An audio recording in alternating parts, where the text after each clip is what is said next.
शास्त्रीय मुक्ति क्या है? उसको पाने के बाद जीव का क्या होता है? देखो, मुक्तियाँ कई प्रकार की हैं।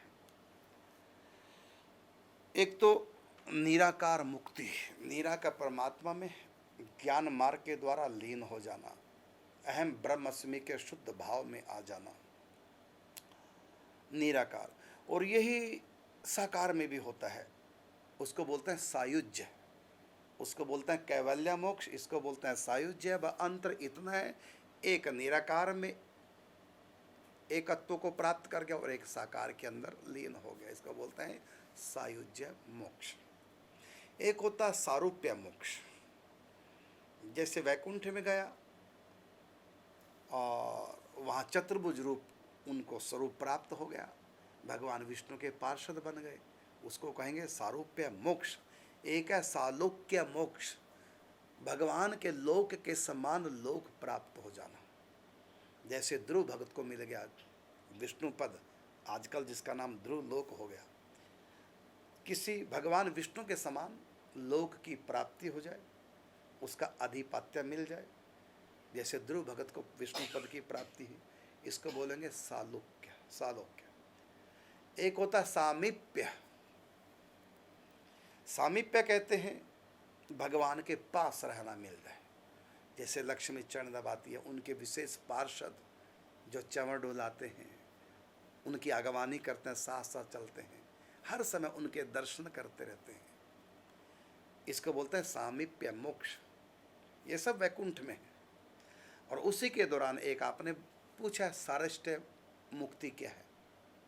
ये है भगवान के समान सृष्टि करने की योग्यता आ जाती है। जैसे विश्वामित्र ने नया स्वर्ग रच डाला, तो विश्वामित्र के पास वो पावर आ चुकी थी, वो चाहते कि नई दुनिया बसा के उसके अधिपति बन जाए, तो सृष्टि रचना की शक्ति प्राप्त हो जाए, उसके अधिपति बन जाए। यह है राष्ट्रीय मुक्ति। और यहाँ मुक्ति का अर्थ सिर्फ इतना है कि वो माया से मुक्त हो गया, अर्थात माया अधीन नहीं रहा। ये 5 प्रकार की मुक्तियाँ वैकुंठ में। इन मुक्तियों से भी आगे है भगवत प्रेम प्राप्ति। साकेत में, गोलोक धाम में उनके दिव्य प्रेमी निज परिकर की सेवा भावदेह से प्राप्त हो जाए।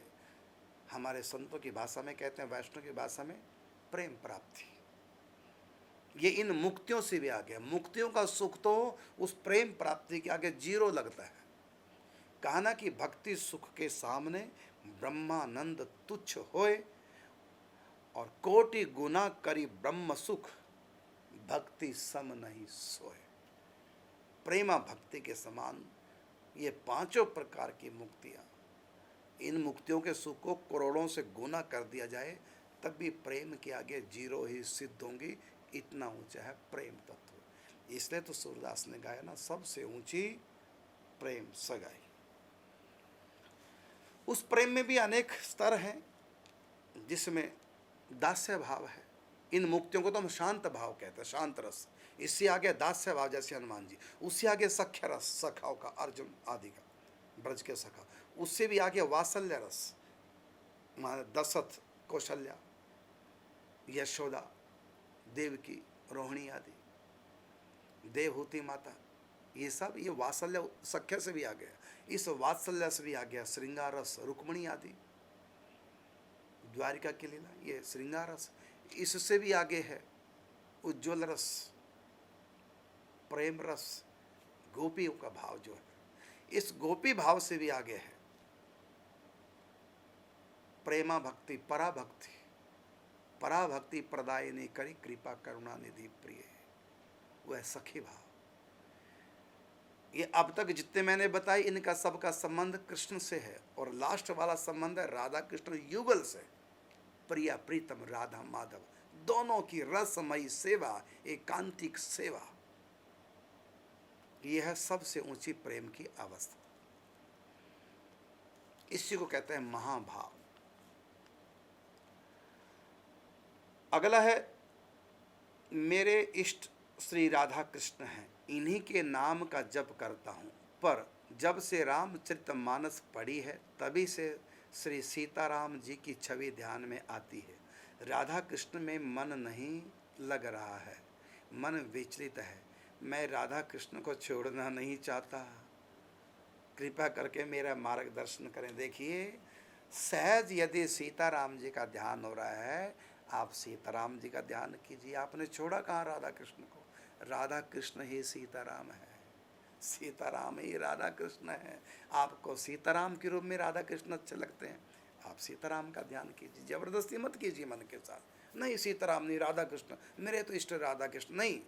रामचरितमानस पढ़कर आपका सहज राम जी के सीताराम के प्रति लगाव हो गया, तो आप मन के साथ खींचातानी मत कीजिए। सीताराम से मन हटा के राधा कृष्ण में मत लगाइए। सीताराम में आपका प्रेम हो गया। हो सकता है पूर्व जन्म का आपका संस्कार होगा, जो रामचरितमानस पढ़ करके वो प्रकट हो गया। हो सकता है आप पूर्व जन्म में सीताराम के उपासक हैं, और फिर ना भी हो मान ले, फिर भी आपको अब अच्छा लग रहा है ना सीताराम जी। ये छोड़ना पकड़ने वाली बात ना सोचिए। जो राम है वही कृष्ण है। आप इस उंगली को पकड़िए तब भी मुझको ही पकड़ रहे हैं, इस उंगली को छोड़ के इसको पकड़िए तब भी आपने मुझको ही पकड़ा है। मैं तो ये तो नहीं कहूँगा मुझको छोड़ दिया, इसको नहीं पकड़ा उंगली को, इसको पकड़ा। तो एक ही परमात्मा के सारे रूप हैं, आप किसी भी रूप को, तो इसमें कोई अपराध नहीं, कोई दोष की बात नहीं है। आप शंकर को छोड़ के राम को पकड़िए, राम को छोड़ के कृष्ण को, कृष्ण को छोड़ के शिव को, शिव को छोड़ के दुर्गा, कोई अंतर नहीं। आपका मन जहाँ भी सेट होता है, जो भी रुचता है, उसी का नाम इष्ट है। इसलिए आपको कोई दोष नहीं है।